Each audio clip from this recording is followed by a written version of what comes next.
une fois que j'ai eu un enfant, mon enfant maintenant a 13 ans, donc quand il est né, lui, il avait beaucoup de reflux et on dormait pas à cause de ça. Les premières années, on a souffert et ce qu'on faisait, c'était on prenait notre tour pour le faire dormir. Le fait qu'il pouvait pas se coucher, les premiers 8 mois, 9 mois, il dormait sur nous. Donc, j'étais assis, il avait sur moi et je regardais mon téléphone ou une vidéo avec mes écouteurs pendant que lui dormait sur moi et on faisait, à chaque 3 heures, on changeait. C'était la souffrance. Et je commençais à penser, ben, OK, qu'est-ce qui arriverait si j'ai mon enfant sur moi et quelqu'un m'attaque? Qu'est-ce que je fais? Personne n'enseigne ça. Personne. Ouais, c'est Personne te vrai. dit, et, mais t'as un enfant, bats-toi avec une main. Qu'est-ce que tu fais? Tu donnes l'enfant à ta femme. Si ta femme n'est pas avec toi, tu es tout seul avec l'enfant, ou si la mère est tout seule avec l'enfant, qu'est-ce que tu fais? T'as le chariot, t'as l'enfant avec toi, qu'est-ce que tu fais? Tu le prends, tu le laisses. C'est quoi la stratégie? Donc, je commençais à faire de la recherche là-dessus, point de vue défense, point de vue, qu'est-ce que je peux faire juste avec mon enfant ou avec ma femme. Des fois, c'est juste une discussion. J'ai eu cette conversation avec ma femme et je lui ai dit, OK, ben, si jamais il arrive quelque chose, moi, je te donne l'enfant et tu cours, tu t'échappes et moi, je te protège. Moi, je cherche de te donner du temps pour que tu Mmh. puisses t'échapper. Si jamais, pour une certaine raison, les rôles sont invertis, j'ai l'enfant avec moi parce que je peux pas lui donner l'enfant, disons qu'elle est loin de moi. Donc, le rôle s'inverse. Elle essaye de nous gagner du temps. Elle sait pas se battre, donc c'est pas comme si mais elle est très agressive. Petite, elle s'est toujours défendue. Elle est peut-être contraire. Moi, j'étais comme harcelé. Pas elle harcelait, mais elle se défendait. Elle sait se battre, elle est assez agressive, donc j'ai pas vraiment peur sur elle. C'était qu'est-ce qu'on fait avec l'enfant, qu'est-ce qu'on fait avec le bébé.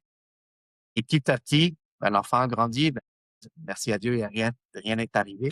Mais j'ai commencé à juste lire, faire des séminaires, participer à étudier, parler avec différents experts, non seulement en défense, mais en arts martiaux, et sur le côté technique, côté stratégique, euh, mental, mindset, qu'est-ce qu'on fait, qu'est-ce qu'on fait pas, qu'est-ce qu'on va penser, qu'est-ce qu'on va pas penser. Donc, la stratégie, c'est toujours euh, faire ce que tu peux faire pour arriver à la maison, pour survivre. Okay? C'est pas se battre pour gagner un combat, avoir un trophée. Personne va donner un trophée qui t'a survécu euh, à quelqu'un qui veut t'attaquer, non? C'est être à la maison et être bien. Donc, ça, c'est l'objectif de la défense personnelle ou, comme ils disent en anglais, self-protection.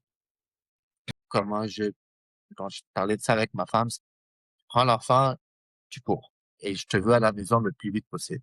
Et moi, je te rejoins. Non? Et j'essaie de créer de la distance, j'essaie de distraire aux adversaires, j'essaie de les amener à un autre chemin. Je, on se sépare pour que toi, tu puisses arriver à la maison avec l'enfant et moi, je trouve une façon pour moi. Donc, c'est ce genre de conversation que nous, les hommes, on pourrait très bien avoir avec notre famille. On peut avoir comme des mots clés, des mots de passe qui disent quelque chose qui arrive, un mot bizarre, disons. Et je sens qu'il y a un danger, je peux le dire. Et là, on se met tous, écoute, on se prépare pour faire le plan. On peut même, une fois que l'enfant est assez âgé pour comprendre, on peut lui expliquer un peu la stratégie. On peut lui expliquer. Quand moi je dis tel mot, tu suis mes ordres et tu peux pas discuter que oui, papa, non, papa, oui, non, blablabla. Non. Je te dis, Mmh. oh, je te dis de Mmh. courir, tu cours. OK? Je te dis de te cacher, tu te caches. Et je te cherche après. Donc, l'enfant aussi veut protéger ses parents. Donc, généralement, c'est, ah, mais papa, qu'est-ce qui se passe? Non, non. Il y a aucune discussion. Tu te caches, tu fais, tu suis mes ordres. OK?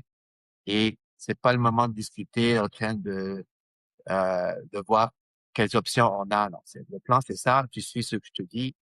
That's it. Donc, c'est ça que j'ai appris pour le défense personnelle. C'est ça que j'ai appris pour le self-protection. C'est avoir un plan, être préparé. Et quand un plan a été préparé, quand il y a une situation, tu sais quoi faire. Tu as quelque chose en tête déjà Mmh et que mh. tu peux euh, mettre en action.